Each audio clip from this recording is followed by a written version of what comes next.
안녕하십니까. 주식책 읽어주는 남자 주주남의 와이즈경제연구소 차영주 소장입니다.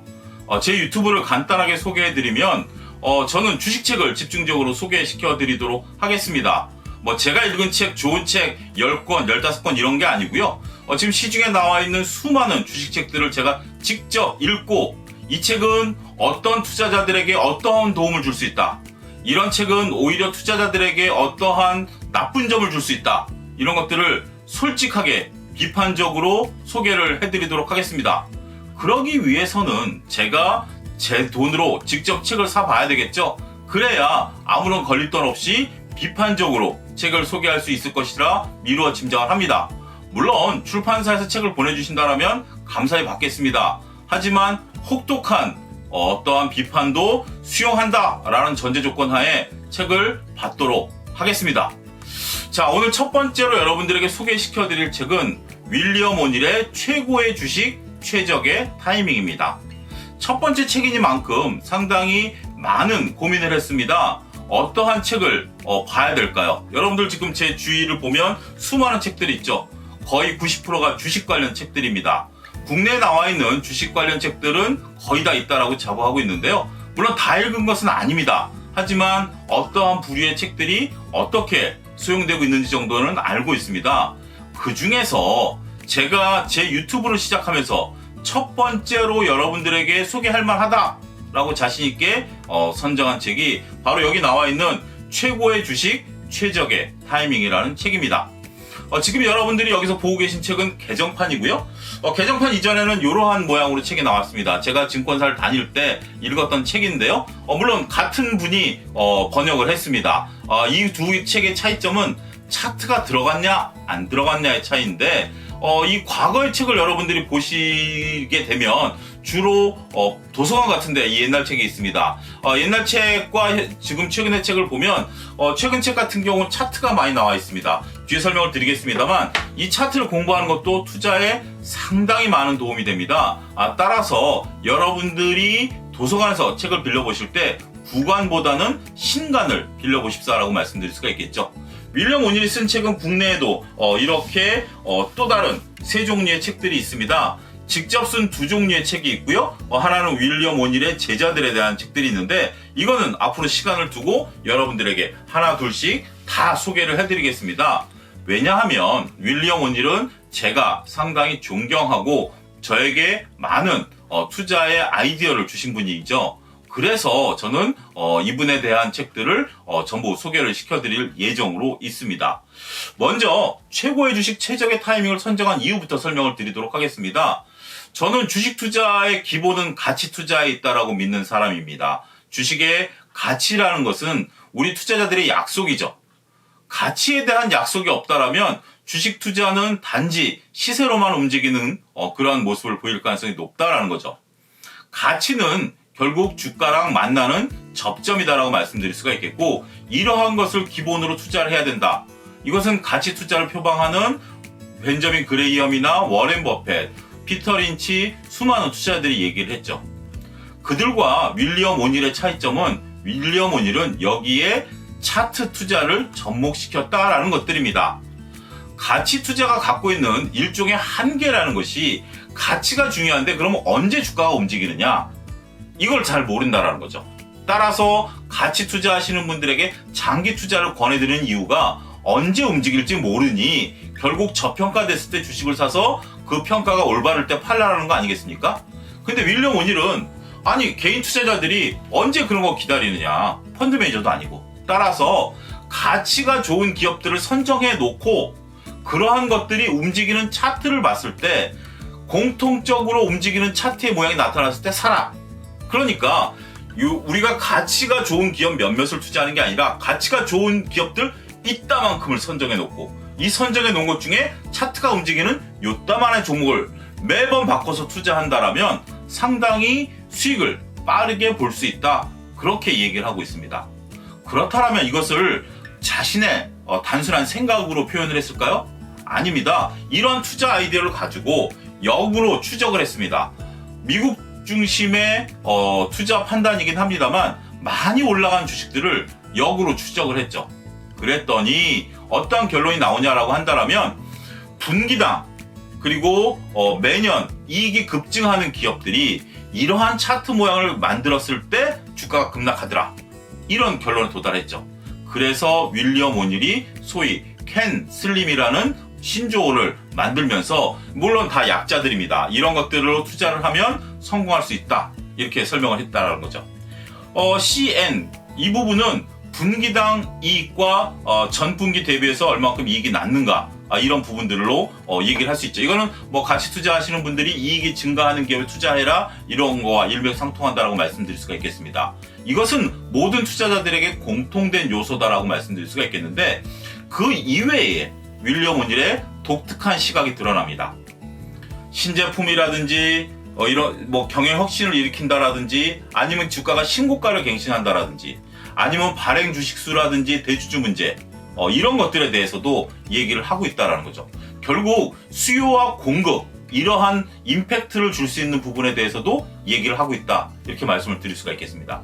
여기에 더 나아가서 기관의 수급이라든지 현재 장세가 강세장인지 약세장인지 이런 것까지 고려하라는 거죠. 그러니까 주식이 좋은 건 당연한 거죠. 주식이 좋은 건 당연한데, 주식이 좋다라는 것은 이익이 증가해야 되고 신제품을 만들어내야 된다는 거죠. 여기에 수급까지 붙어서 차트가 소위 말하는 윌리엄 오닐의 컵 모양, 차트가 우상향하다가 조금 조정을 받고 다시 재차 상승하는 모습에 편승을 해서 바로 빠르게 투자 이익을 거둬라. 물론 그렇다고 해서 윌리엄 오닐이 사고 파는 빠른 투자를 권했던 것은 아닙니다. 윌리엄 오닐의 차트는 주봉을 보도록 되어 있고요. 주봉이 윌리엄 오닐이 원하는 스타일로 완성될 때까지는 꽤 긴 시간이 걸리게 되겠죠. 따라서 윌리엄 오닐도 가치에 중점을 둔 장기 투자자이긴 합니다. 하지만 가치가 만들어내는, 앞으로 어떻게 걸어가야 될 길을 모르는 상태에서 투자하는 거와 이러한 차트를 동일하게 만들어가는 상황, 이런 부분들까지 본다라면 여러분들이 보다 조금 세밀하게 투자 수익을 거둘 수 있다는 거죠. 윌리엄 오닐의 컵에 대해서 지금 이 책에서는 약 3분의 1을 할애하고 있습니다. 반복된다는 거죠. 여러분들은 그건 눈에 익히셔야 됩니다. 왜냐하면 윌리엄 오닐의 컵이라는 그러한 독특한 패턴을 익히게 된다면 차트가 단순하게 그림으로 오는 게 아니라 심리적인 면으로도 올 수 있다, 이렇게 여러분들에게 설명을 드릴 수가 있겠습니다. 결국 가치 투자, 차트 투자, 이것을 접목을 시켜서 가치가 좋은 기업과 여기에 덧붙여서 움직이고 있는, 차트가 움직이고 있는 주식을 살 수 있는 그러한 부분들이 된다는 거죠. 이 책이 처음 나왔을 때만 하더라도 시장에서 그렇게 인기를 끌지 못했습니다. 2000년대 초반에 나왔는데요. 그때 당시에 소위 말해서 증권가의 지점 영업이 아니라 본점 영업을 하는, 그러니까 펀드 매니저든지 애널리스트들에게 필독서였습니다. 교과서적으로 사용했던 책들인데, 이런 게 이제 시중에 좀 나왔을 때만 하더라도 별로 인기를 못 끌었습니다. 하지만 개정판이 나오고서는 상당히 인기를 많이 끌었던 그런 책들이죠. 그리고 나머지 책들은 그렇게 인기를 끌지 못했습니다만, 저는 나머지 책들도 오히려 독특한 시각을 윌리엄 오닐이 드러내고 있다라고 좀 말씀을 드릴 수가 있겠습니다. 윌리엄 오닐의 또 책에서 보면 이러한 캔슬림하고 오닐의 컵만 나와 있는 것은 아닙니다. 이 책의 세 번째 파트로 가게 된다면 심리 관리에 대한 얘기가 나옵니다. 주식을 하실 때 여러분들이 어려운 이유가 바로 심리 때문에 어렵다라고 저는 생각을 합니다. 우리가 기본적 분석, 기술적 분석, 자금 관리, 이거는 다리가 세 개죠. 그러니까 불안정한 거죠. 여기에 심리가 들어가야 네 다리로 굳건하게 여러분들이 토대를 마련할 수 있다라고 저는 생각을 합니다. 윌리엄 오닐도 여기에 놓치지 않고 심리가 중요하다라는 얘기를 하고 있죠. 따라서 윌리엄 오닐의 책을 보면 심리를 어떻게 관리해야 되느냐라는 얘기가 나오고 있습니다. 그 다음에 나오는 얘기가 뭔지 아십니까? 이익을 어떻게 실현하라는 얘기가 아니라 손절매에 관한 얘기입니다. 손절매에 관한 얘기가 이익을 실현하라는 부분보다 앞서 있다는 거죠. 결국 나중에 말씀을 또 한번 드릴 수는 있겠습니다만, 주식에서 우리가 잘 됐을 경우에는 크게 어떻게 행동하든지 상관이 없죠. 50% 남는지 70% 남는지. 일부 투자자들은 70% 남은 걸 50%에 팔았어, 내가 왜 이렇게 멍청한 짓을 했지? 라고 생각하시는데요. 그렇게 생각하시면 안 됩니다. 50%가 났던 70%가 났던 만족하셔야죠. 문제는 주식 투자가 잘못됐을 때 내가 어떻게 빨리 빠져나올 수 있느냐라는 거죠. 윌리엄 오닐은 손절매를 보험에 비유했습니다. 보험이라는 것은 미래에 더 큰 손실을 발생할 수 있는 것을 방지하기 위한 거 아니겠습니까? 우리가 보험료를 매달 매년 자동차 보험료를 내는 거 아깝다라고 생각하시는 분 계신가요? 자동차 사고가 한 번도 없었더라도 이 보험료를 내므로써 우리가 더 큰 사고가 났을 때 보상을 받는 거 아니겠습니까? 따라서 손절매를 그렇게 본다라는 거죠. 윌리엄 오닐은 왜 다른 가치 투자자와 다르게 손절매를 얘기했을까요? 이 지점도 상당히 중요하다고 봅니다. 이건 윌리엄 오닐이 직접 얘기한 것은 아닌데요. 우리가 가치 투자와 차트 투자는 손절매 시점이 다릅니다. 차트는 어떤 거죠? 과거에 다른 주식이 이렇게 흘렀으니 이 주식도 이번엔 이렇게 흐를 거야 라는 믿음이 전제되는 거 아니겠습니까? 이러한 전제가 잘못됐을 경우 어떻게 하죠? 손절매를 해야죠.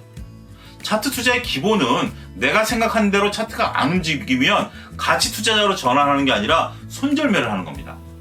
그 부분을 윌리엄 오닐이 정확히 직접 설명하지는 않았습니다만 설명을 하고 있다는 거죠. 따라서 여러분들은 윌리엄 오닐을 통해서 가치 투자자와 차트 투자를 어떻게 접목해서 개인 투자자가 어떻게 수익을 생각보다는 좀 빠르게 낼 수 있느냐라는 부분들이죠. 이 방송을 시청하시는 대부분들이 개인 투자자일 것으로 미루어 짐작을 합니다. 저도 개인 투자자분들을 대상으로 책을 썼고 이 2권을 썼고 방송을 하고 있으니까요. 근데 제가 터틀 트레이딩에서도 언급을 했습니다만 개인 투자자는 펀드 매니저와 달라야죠. 펀드 매니저와 달라야 됩니다. 그들의 투자와 방법이 달라야 되고 다른 기법을 사용해야 됩니다. 윌리엄 오닐이 그러한 것들을 얘기하고 있고요. 앞으로 제가 소개해드릴 부분도 분명 펀드 매니저들이 쓰신 책들이 많음에도 불구하고 개인 투자자들에게 도움이 되는 방향으로 해석을 해서 개인 투자자분들이 어떻게 그러한 책들을 읽어 나가셔야 되는지를 집중적으로 소개를 해드리도록 하겠습니다. 투자자가 저지르기 쉬운 21가지에 대한 사례도 드러났습니다. 이런 것들은 개인 투자자들이 상당히 잘 읽어내셔야 된다라고 보여지고요. 윌리엄 오닐의 책을 여러분들이 왜 읽으셔야 하냐면 윌리엄 오닐은 가치를 어떻게 분석하고 분석된 가치를 어느 시점에 투자를 해야 되는지에 대해서 이야기를 하고 있다는 거죠. 이것은 수많은 유명한 펀드 매니저들과 다른 길을 걷고 있다는 겁니다. 그들이 결국 따라해서 제자들이 이렇게 투자를 해서 수익을 냈다. 이것까지 증명서를 이미 나타낸 그러한 투자자라고 말씀을 드릴 수가 있겠습니다. 자, 첫 번째로 소개시켜드린 책이니만큼 상당히 의미가 있다고 생각을 하고요. 앞으로도 매주 여러분을 찾아뵈면서 책에 대해서 상당히 많은 부분들을 좀 다루도록 하겠습니다.